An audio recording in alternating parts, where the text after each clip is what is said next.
Hello बच्चों, चलिए प्रश्न को देखते हैं। प्रश्न है, अभिक्रियाओं को पूर्ण करो। लिथियम हाइड्रोक्साइड को जब ऊष्मा दी जाती है तो यहाँ पर हमसे उत्पाद पूछा गया है। तो देखिए बच्चों, यहाँ पर बात करें प्रश्न की मुख्य अवधारणा की।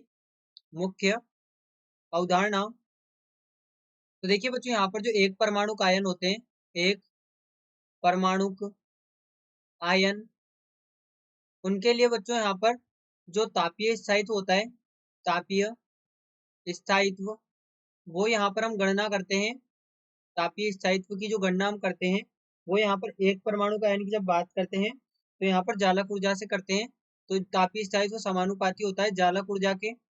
जालक ऊर्जा के वहीं पे देखिए जो बहुपरमाणुक आयन होते हैं, बहुपरमाणुक आयन, तो बहुपरमाणुक आयन हमारे पास में जो है इनका तापीय स्थायित्व, तापीय स्थायित्व बच्चों व्युत्क्रमानुपाती होता है यहाँ पर ध्रुवण के, ध्रुवण के।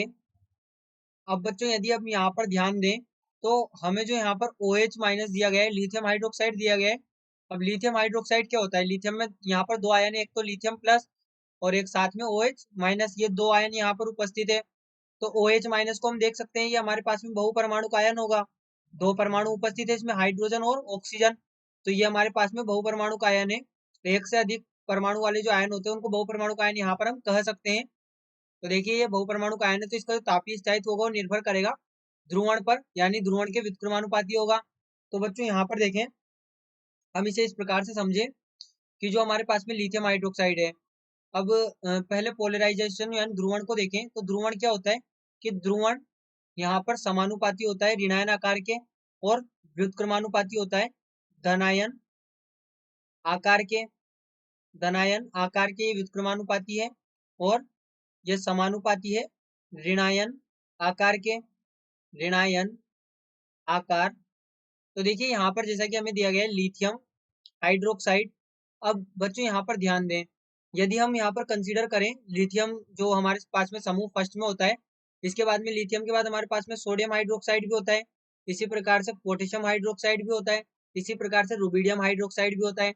अब बच्चों यदि हम समूह में ऊपर से नीचे जाएंगे, समूह में ऊपर से नीचे यदि हम जाएंगे तो होगा क्या, यहाँ पर जो ध्रुवण है, ध्रुवण, अब देखिए OH माइनस तो सभी में सेम है, यानी कि OH माइनस से तो हम यहाँ पर ध्रुवण को देख नहीं सकते।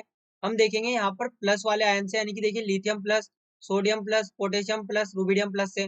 तो नीचे जाने पर क्या होता है, जो धनायन का आकार है वो बढ़ रहा है। नीचे जाने पर R प्लस, यहाँ पर हम लिख सकते हैं जो धनायन है हमारे पास में R प्लस, इसका आकार बढ़ रहा है। यहाँ पर R प्लस हमने किसको लिखा है, जो हमारे पास में धनायन है इसको हमने R प्लस लिखा है। तो R प्लस का आकार नीचे जाने पर क्या हो रहा है, बढ़ रहा है। अब जब धनायन का आकार बढ़ेगा तो हमने क्या कहा है कि यहाँ पर इसी के अनुरूप ध्रुवण कम होगा, क्योंकि ध्रुवण क्या है, व्युत्क्रमानुपाती है, ध्रुवण कम होगा, ध्रुवण कम होगा। यानी कि यहाँ से हम देख सकते हैं कि सबसे अधिक जो ध्रुवण है, सबसे अधिक ध्रुवण यहाँ पर लिथियम हाइड्रोक्साइड का है। ध्रुवण सबसे अधिक लिथियम हाइड्रोक्साइड का है, ध्रुवण अधिक है। और ध्रुवण अधिक है तो यहाँ से हम समझ सकते हैं कि इसका जो तापीय स्थायित्व होगा वो कम होगा। यहाँ पर तापीय स्थायित्व ध्रुवण के व्युत्क्रमानुपाती है, यानी कि तापीय स्थायित्व, तापीय स्थायित्व कम होगा। अब जब तापीय स्थायित्व कम है तो बच्चों ये क्या करता है, यहाँ पर ये हमारे समझाने का मतलब ये था कि लिथियम हाइड्रोक्साइड केवल यहाँ पर तापीय, इसका जो स्थायित्व होता है वो कम होता है, बाकी सभी यहाँ पर तापीय स्थायित्व होते हैं।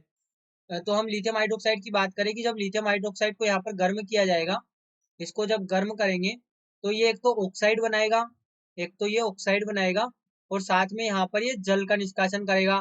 तो देखिए हम यहाँ पर अभिक्रिया को बैलेंस करें तो ये हमारे पास में 2 ऑक्सीजन हो गए। तो यहाँ पर इस प्रकार से हम देख सकते हैं कि हमारी जो रिएक्शन है वो बैलेंस है।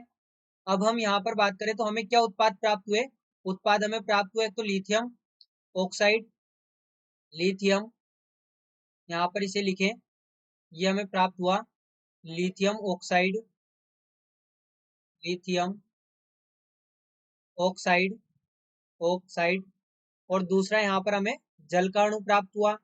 तो ये 2 उत्पाद हमें यहाँ पर अभिक्रिया के दौरान प्राप्त होते हैं, जबकि यहाँ पर लिथियम हाइड्रोक्साइड को ऊष्मा दी जाती है, इसका जो तापीय विघटन किया जाता है, तो हमें यहाँ पर 2 उत्पाद ये प्राप्त होते हैं। तो बच्चों आशा करते हैं आपको प्रश्न समझ आया होगा। धन्यवाद।